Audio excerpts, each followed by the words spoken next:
Hey guys, this is Derek here, and this is Oiran Dochu Rem from FuRyu. Let's see if you should pick her up.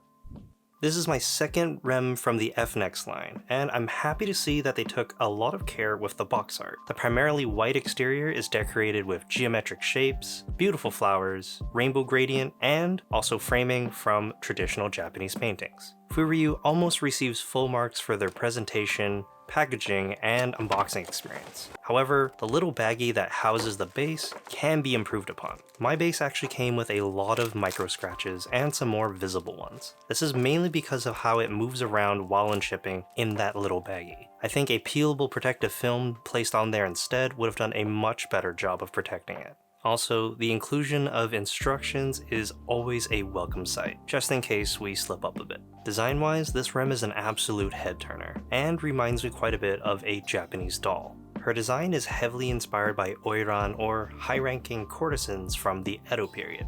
Although her profession isn't the most glamorous, she still exudes an alluring aura, and is both enticing and refined. FuRyu has completely blown me away with all the little details that they've incorporated. I love how the sculptor Matsuo incorporated a heavy flower theme that perfectly flows with the rest of her flowing kimono. You really get a sense of motion with how Rem is confidently walking here, while holding up a kitsune fox mask and showcasing her assets. The most interesting feature of this Rem has to be her hair ornaments. They're incredibly intricate, and you should really take the time to appreciate them from front and back.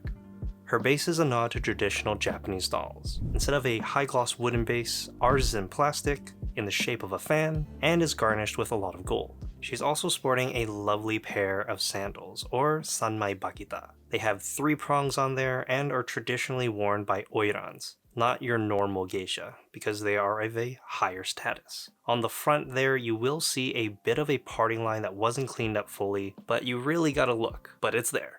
Despite Rem figures typically carrying a heavy waifu tax, this one isn't all that bad, especially considering it released back in May of 2020. You can somehow still find her close to her initial retail price of 18,900 Japanese yen, proudly standing in at 250mm tall or 9.75 inches. She's one of the taller Rem figures I have in the 1/7 scale range.